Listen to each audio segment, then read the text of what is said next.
Hello guys. Today I'm going to be reading you guys, I guess, Diary of a Wimpy Kid, since I have nothing better to do. I would usually show you guys my art, but, I guess I'm just gonna read to y'all. I mean, if only if you can hear it. So, yeah, let's, just get started. These are one of my favorite childhood books, by the way. I don't know.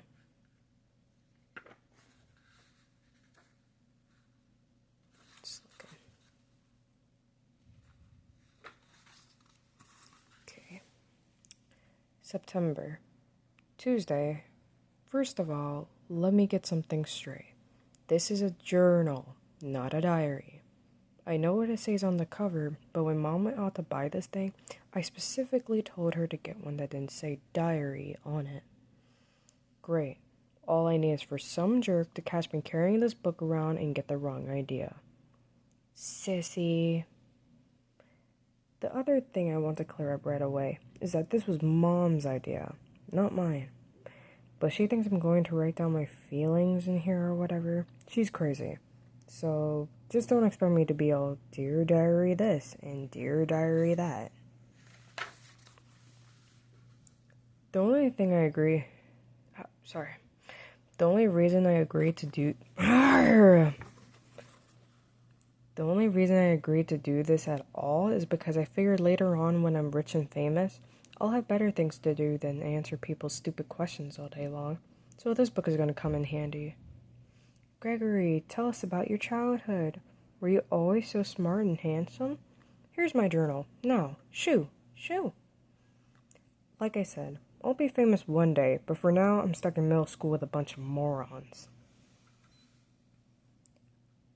Let me just say for the record that I think middle school is the dumbest idea ever invented.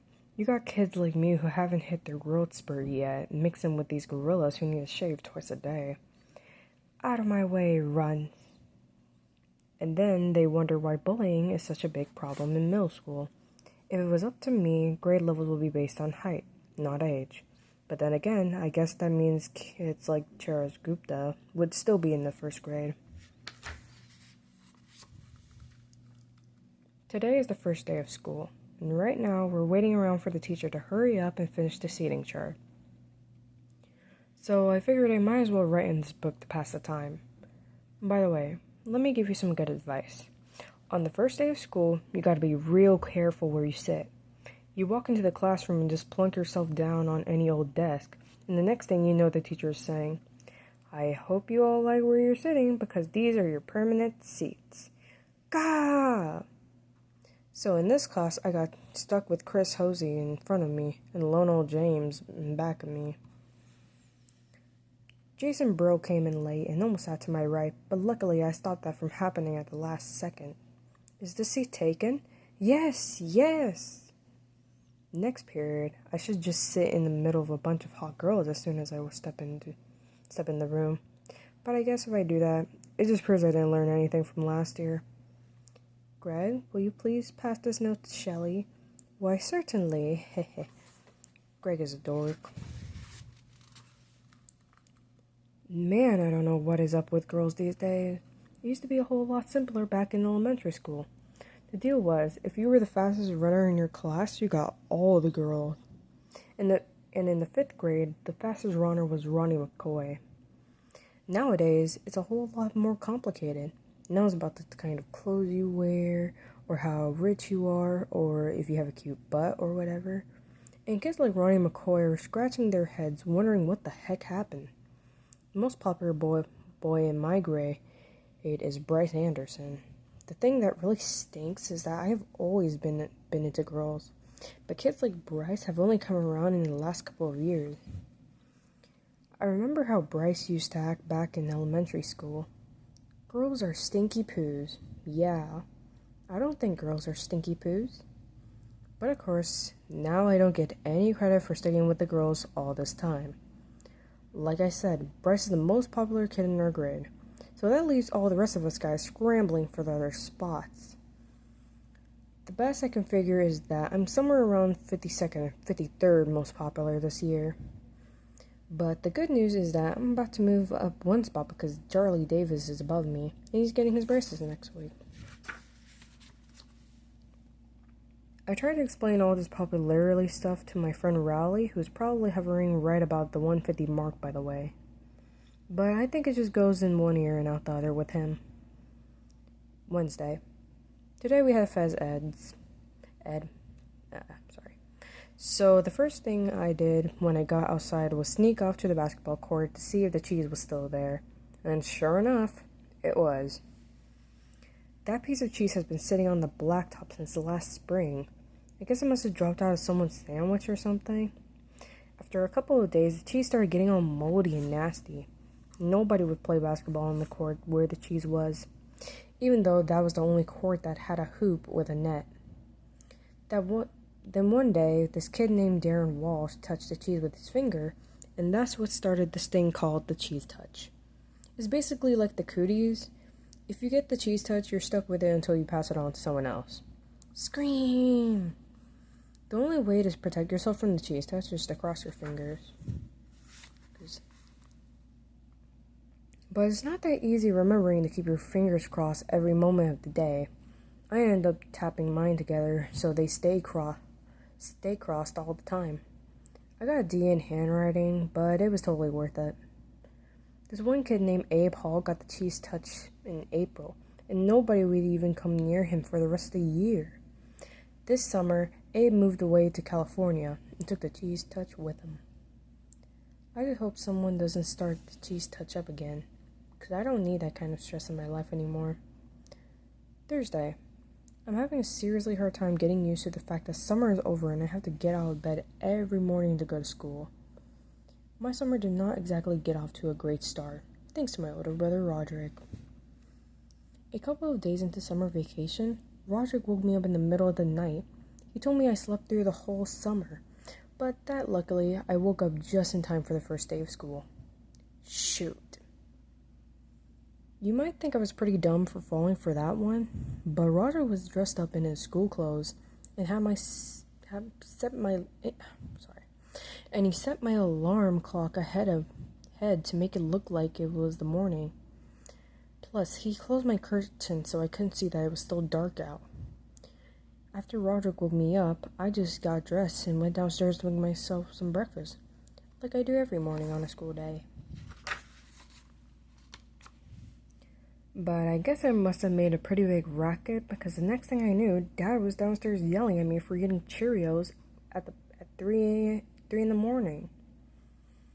It took me a minute to figure out what the heck was going on. After I did, I told Dad that Roderick had played a trick on me and that he was the one that should be getting yelled at. Dad walked down to the basement to chew Roderick out, and I tagged along. I couldn't wait to see Roderick get what was coming to him. But Roderick covered up his tracks pretty good. And to this day, I'm sure Dad thinks I've got a screw loose or something. Friday. Today at school, we got assigned to reading groups. They don't come right out and tell you if you're in the gifted group or the easy group.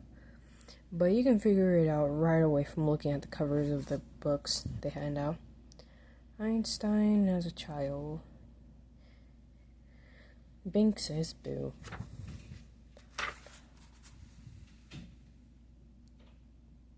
I was pretty disappointed to find out I got put in the gifted group, because that just means a lot of extra work. When they did the screening at the end of last year, I did my best to make sure I got put in the easy group this year. Fred picked up the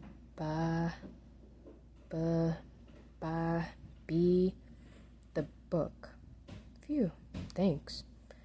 Mom is real tired with our principal, so I'll bet she stepped in and made sure I got put in the gifted group again. Mom is always saying I'm a smart kid, but that I just don't apply myself. But if there's one thing I learned from Roderick, it's to set people's expectations real low, so you end up surprising them by practically doing nothing at all.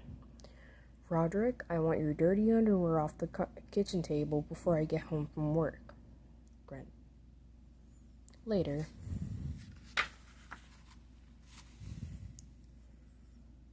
Actually, I'm kind of glad my plan to get put in the easy group didn't work. I saw a couple of the Bank Says Boo kids holding their books upside down. And I don't think they were joking. Saturday. Well, the first week of school is finally over, so today I slept in. Most kids wake up early on Saturday to watch cartoons or whatever, but not me. The only reason I get out of bed at all on weekends is because eventually I can't stand the taste of my own breath anymore. Unfortunately, Dad wakes up at 6 in the morning, no matter what day of the week it is. And he is not real considerate of the fact that I'm trying to enjoy my Saturday like a normal person. I didn't have anything to do today, so I just headed up to Rowley's house. Rowley is technically my best friend, but that is definitely subject to change. I've been avoiding Rowley since the first day of school, when he did something that really annoyed me. We were getting our stuff from our lockers at the end of the day, and Rowley came up to me and said, "Want to come over to my house and play?" I have told Rowley at least 1,000,000,000 times that now that we're in middle school, you're supposed to say hang out, not play. But no matter how many noogies I give him, he always forgets the next time. I've been trying to be a lot more careful about my image ever since I got to middle school, but having Rowley around is definitely not helping. I met Rowley a few years ago when he moved into my neighborhood. His mom bought him this book called How to Make Friends in New Places, and he came to my house trying all these dumb gimmicks. Knock knock. Huh? Thermos. Excuse me? There must be some way to tickle your funny bone. Say what? I guess I kind of felt sorry for Rowley, and I decided to take him under my wing. It's been great having him around, most because I get to use all the tricks Roderick pulls on me. Did you know that if your hand is bigger than your face, it's a sign of low intelligence? Really? Ha, gotcha. But do I have low intelligence? Let me check again.